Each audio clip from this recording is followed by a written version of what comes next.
We did have to break this final push into a couple of videos. I'm sure you didn't want to sit and watch me hooking up cables at silly o'clock at night, but it will be finished today. For now, there's always something to do on a model railway, isn't there? Come on, let's go and get that wiring done. Now it's all dry. I'm not seeing any bubbles. There are a couple of awkward places. The edges have curled up a bit. I'll eventually put a bit of glue under there. But remember, with this fence and hedge going along right along the edge of the ground, the pothole. I have to fill that in at some point. There's a couple of those. There's another one over here. That's where the screws go through into the handles. So just to be aware, for me, that's more or less where those connector blocks are. Traffic lights are way over there, so they're fine. So I've just got to remember that the pub goes here. So when I'm drilling under the pub, and there will be lights, they go here. And I'll check that.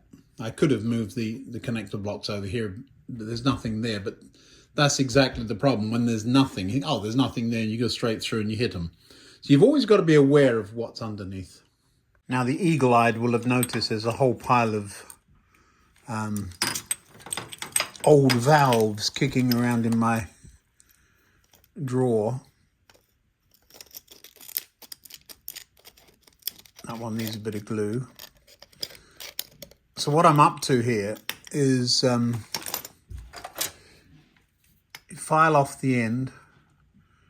There's a hole. You break off the little pip and you can poke 2 or 3 little LEDs inside and make a flux capacitor for my brother-in-law for Christmas. He'll like that. Yeah. So now I've laid out the street lights, the pointy end, roughly where I want them. I'm going to put one down each of the alleys at the end. These are the traffic signals. I've got them out simply because I need to know where they go, but I've got to somehow drill out those lights. That's going to be an interesting game. I'm going to get everything else done first, and we'll see about those later. I wasn't about to measure the drill bit, just hold it between my fingers and hold, and just, you can feel which one's thicker, this or this. These are about the right size. It happens to be a 2.4 mil drill. I'll get rid of the sawdust. I've got one of them in there, and there's another one in there, and we'll get these done.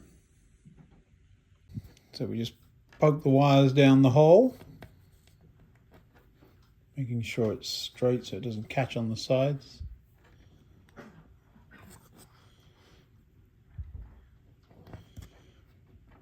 There we go. Now I can reach underneath and pull it from the other side. Whoops, straight up. Now let's tuck that in there.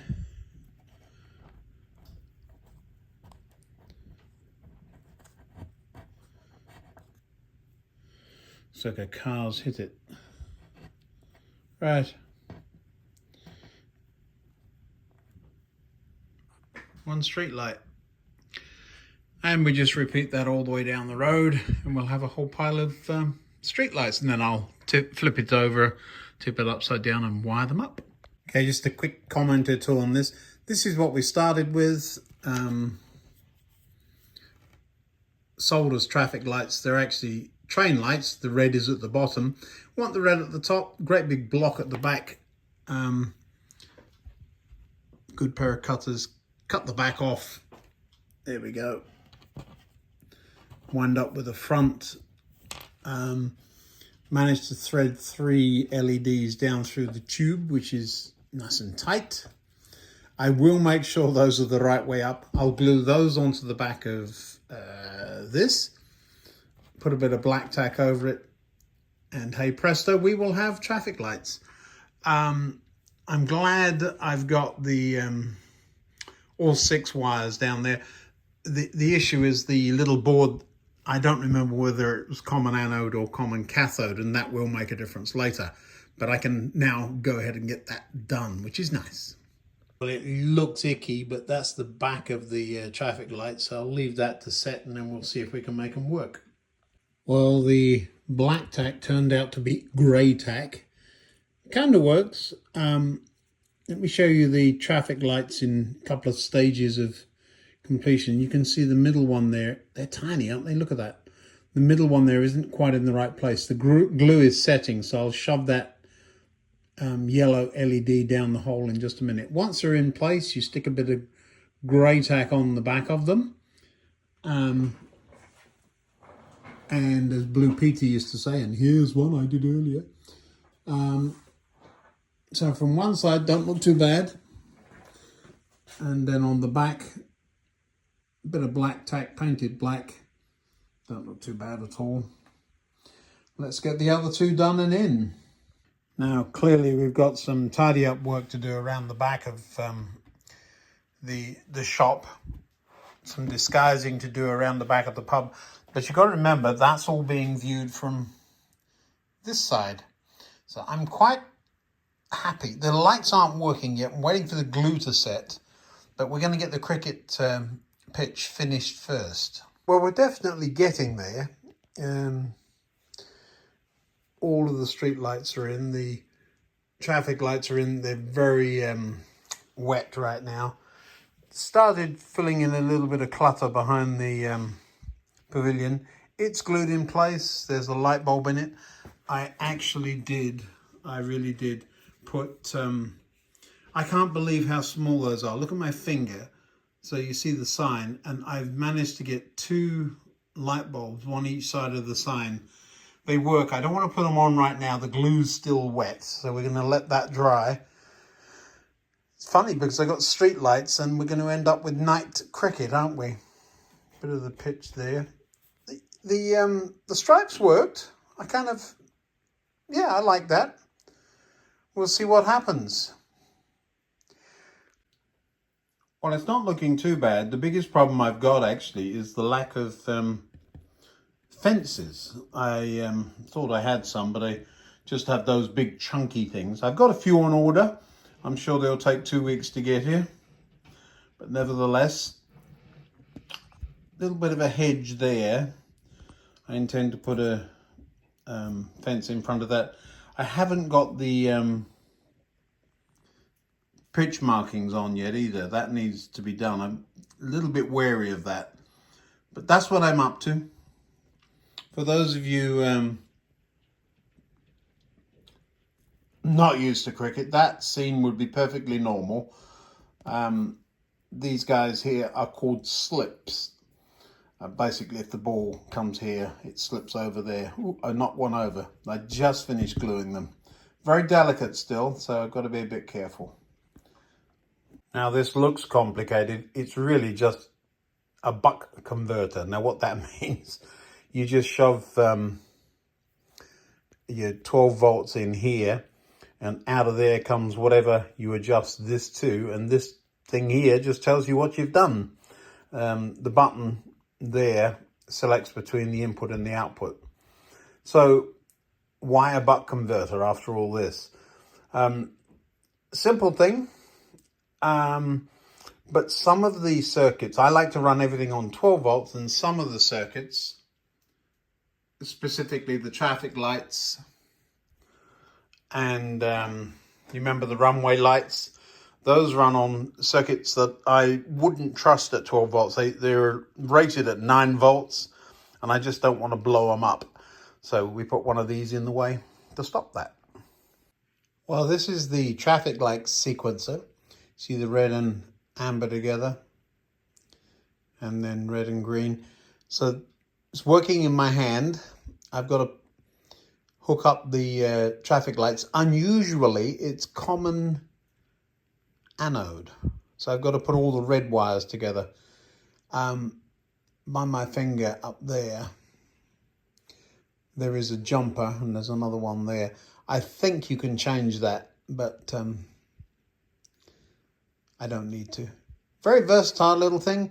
I don't know how much they are. Probably about $15 or $20 or something like that. They're not expensive for the added visual interest that they give. So yeah, I know it's working. I have checked the LEDs, and we'll in the traffic lights, they're all working. And so there's that sequence again, the unusual one to Americans.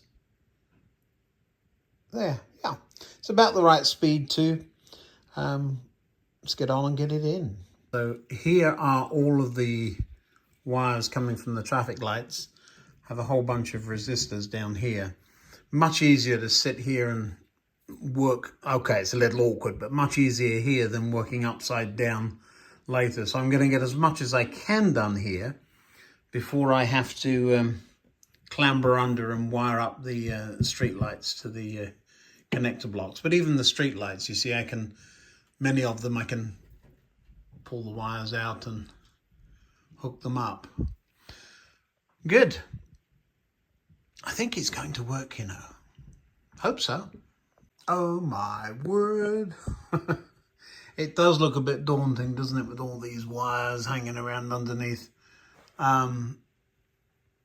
It really isn't as bad as it looks. Let me just quickly break it down. Every LED, this is an LED, has two wires coming out of it. Somewhere there has to be a resistor. It's inside that out of focus heat shrink, where my thumb is, inside there. Under the board, I like better. And then you've got two wires that, in my case, go off to these things so they can go to the connector strip. I've got a more or less length. Now you've got to do that for every single street light. So there's all of those to do. Then there are 3 LEDs in each of the traffic lights, so that's a total of 9. They are, I will admit, wired a bit of a strange way. They're positive common, so all the reds have got to join together. And then all the blacks in this instance will have a resistor, although it doesn't matter, but all the blacks will have the resistor, and those will run back. Now I'm trying to stick to some kind of color code. There's 2 sets of traffic lights here on this road that will work together. So when this one's green, that one's green as well, and this one will be the opposite. So the 2 greens will join together on those 2, but they've still got to have their individual resistors. So okay, so the traffic lights are a little more complicated. The pub sign, there is, believe it or not, a little LED hiding under that ridge tile on each side.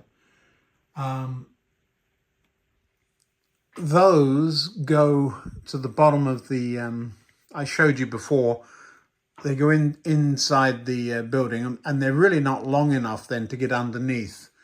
And besides, you want to be able to move the house around. And so I've just put the resistor and extended the cables inside there. Those then come down and they end up, this is one end. And you just have to know that the resistors are already in place. So there's just 2 LEDs in this one on the sign. Could put more later, but that's what they are. There's 1 in the shop front, and there's actually 1 in the cricket club too, or the pavilion. And so there are 3 pairs of wires coming down to underneath that don't need resistors, because the resistors are already up here, and those will come down and join up to this connector block here. All of that to say, I'm not going to keep bothering you showing me, whoops, dropping things and soldering each one of these, but that's just to say that that's what I'm doing. Big roll of 1K resistors. I like to be a little dimmer than full brightness, but that's what I'm using this time. The other street lights I used 1K in each leg. That way they were just running a little dimmer, so less likely to fry. Once it's all working, I'll pop this in and show you the results. But you can see I'm sitting quite comfortably with this at table level. Most of it I can reach, sort of, kinda. And if it was all up above my head, it wouldn't be a very pleasant experience. So that's what I'm on. And we'll get this done and I'll show you the result. Well, looking at it now, I can see why it could be a little scary, but it's the old saying, how do you eat an elephant? It's one bite at a time. Each one of those is just one more wire. It's nothing complicated. There's just a lot of them. And behind the scenes, these are the wires for the traffic lights. Okay, so there's 8 of them, one for each colour and then the common. Well, how do you know which one's which? Well, all I do is make them into groups, put a bit of heat shrink tubing around and make sure you remember that one set of traffic lights is blue and the other's yellow, because that's the heat shrink colours I've got. So that divides it down into 2 groups of 4. So now all of a sudden it's just a whole lot easier. One at a time, and yeah, okay, so they all need connecting up, but one at a time and it's just fine. Well, it fits. Ooh. A little bit of lining up to do. Generally, I'm happy. It needs to skew around that way a little bit. The arrows have got out of line. Everything is more or less where it's supposed to be. I did knock the roller over. Now I've got some connecting up to do. I said it looked horrendous. It really isn't. I've had to change one of the connector blocks. But plus and minus, or red and black, and traffic lights, so it shouldn't be rocket science. I'll let you know in a few minutes. Okay, we're just connecting up the last couple of connections here. Left-handed, upside down. I really don't like working under boards. Getting too old for that. Now, have I got everything? I think I do. Well, I must say I'm rather pleased with myself. All of the lights are working except one. The cricket pavilion's working. Most of the street lights. The shop, the village shop front, even the sign. I'm quite proud of myself with that one. That was work. Traffic lights are even working. It's just this one street light that's closest to me that isn't working. I've been underneath and had a check, and I think it's a faulty light. We'll have a look-see. But yes, all working.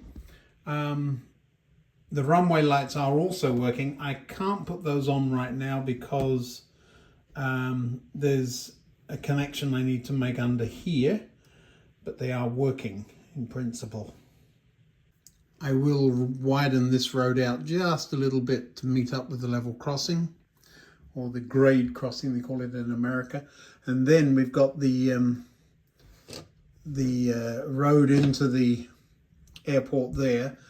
Got a bit of space there, probably end up parking lot it or something. The little wall there is, if you can see that, that is a piece of corrugated paper from a chocolate box. Lovely. Wonder if I can get that light working tonight. It is quite late. I'll leave it till tomorrow. But yes. So, one cricket scene. A lot to do. The boundary isn't marked. The popping crease, if you know what that is, isn't marked. But it is a whole lot better than it was, and we are well on the way. So there we go. What next? Well, I did manage to get the runway lights working. It's bedtime. I've still got one street light to fix. I'm leaving before I'm tempted to fix it. Really hope you've enjoyed this one. Well, with the cricket ground looking half respectable, I know it needs some things done to it. The fence is on order, and I'm sure it'll take a couple of weeks to get here. When it comes, I'll take the cricket ground out again and fit that.